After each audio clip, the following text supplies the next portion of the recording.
Hey there, comic book friends, I'm Travis, and this is another edition of No Capes, where I talk about comic books that don't have to do with superheroes, and or Ethan doesn't read them or review them along with me. First up, I'm going to talk about Change. I really can't say enough about Change, or actually, I really can't say much about Change. If you remember my other reviews of this, I talk about how it's kind of a confusing comic. It's really broken up. This is issue 3. Today is Wednesday. Today, issue 4, the final issue of this comes out. That's how far behind I am on No Capes. But I can't imagine in one book it's going to tie up enough of this story for it to make sense. It could. It feels like things are trying to come together, but I have no clue how that's going to be. If you wanted just to read a weird book that doesn't make a whole lot of sense, this might be a book to pick up. If you see it in the dollar bins, I'd pay $4 for it. I'd definitely pick it up at the library and read it if there were ever to be a trade of this book and it to be in the library. It's just really... I'm not even going to talk about a whole lot. There's some amusing characters in it, but it's just kind of bonkers. And I don't want to say nuts or bonkers in a good way. It's just a really strange book that I don't know. I think they've made it so complicated that they've kind of hung themselves. But we'll see. Maybe issue 4 will tie it all together, and it may just suddenly make me think completely different about the entire series. But I'm highly suspicious that that is not going to be the case. Hey, Comeback issue 4. Starting to get really interesting now. All the players are definitely involved. We've got this complication of people from the future and from the past all converging in one place. And it's kind of an explosion as far as how they're going to fix this whole thing. The FBI have really got their foot in stuff. You got this cleaner running around trying to eliminate everybody. And in this issue, reality is actually falling apart. Literally, the characters are sitting there watching reality implode on itself. Or at least the reality they're in. Their timeline is literally imploding. And they're literally, some of these people are like, ah, crap. And they can see it happening. I mean, the panels are breaking and falling down on them. And at this point, they figure, well, there's not a whole lot we can do. We're just going to sit back and watch it happen. And that's kind of where we end at. So I'll be curious to see what the next issue tells us. You know, I mean, we're going to see yet another reboot. You know, I mean, literally, as things are happening, like there's a detective who is interrogating the guy who's in charge of the whole time-traveling thing.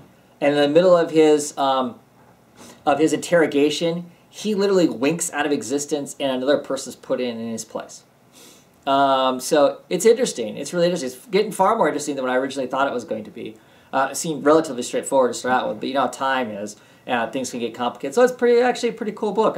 Really enjoying it and interested to see where it goes, especially with this timeline literally falling in on itself. And I like the way they drew that. So that's pretty cool. Enjoying Comeback. And you know what? I keep forgetting to look to see how many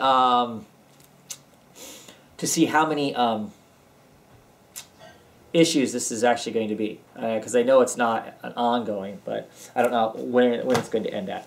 And lastly, for this time, I am going to talk about The Massive, and this is issue 9, and it's part 3 of 3 of the Subcontinental, and this one's entitled Sub. I really like the characters. I like the story. I'm interested in all. There's a kind of a relatively large bombshell in this thing, this oil rig that they're at, and what's going on and why they did it.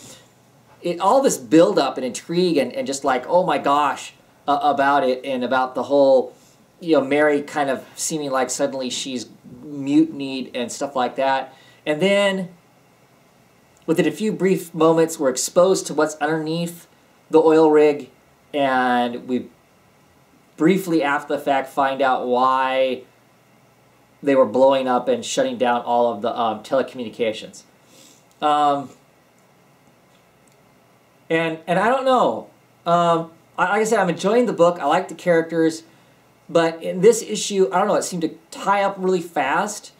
I mean, there's a nuclear submarine in this thing, still with its nukes and stuff. I don't know. But it's just briefly there. And Callum, one of the main characters, is kind of out of the loop of this whole thing. So the first mate and the second mate are almost running their own show with Callum there. So I'm really curious to see if in the next issue we get some repercussions of Callum trying to wheel these two people in, because he still wants Ninth Wave to be this kind of peaceful thing. And these two are much more aggressive and are willing to play higher stakes to reach their environmental goals that they think they want to keep, because they feel like they're playing in a different world, in a different reality, and so the rules therefore should be different. And Callum is still kind of old school as far as how he wants to address stuff. So I don't know. Really enjoying the art, enjoying the look and the feel of the of the book. But there was something about this issue in particular, how it tied up this arc after how interesting and exciting the last issue was. And you're kind of left with this, oh my gosh, of Mary being a mutiny person potentially and whatnot. And now it's just like, no, that really wasn't the case. Seems really simple. So I hope the next issue there's some fallout from the decisions that were made through this book and how Callum was treated. So yeah, I'll be interested to see that. But I hope we're gonna see that. I hope that isn't brushed over and we move on to the next thing. You know, the other underlying current that goes on in this whole thing is the Massive itself.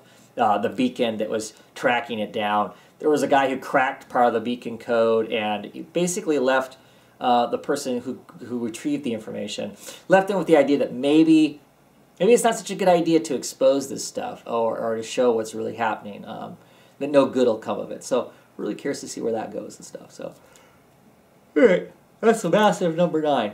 I'm quite enjoying it, as I do a lot of Brian Woods' work along those lines. Brian Wood, not Woods. Wood work along those lines. Anyway, that's it for this No Cape.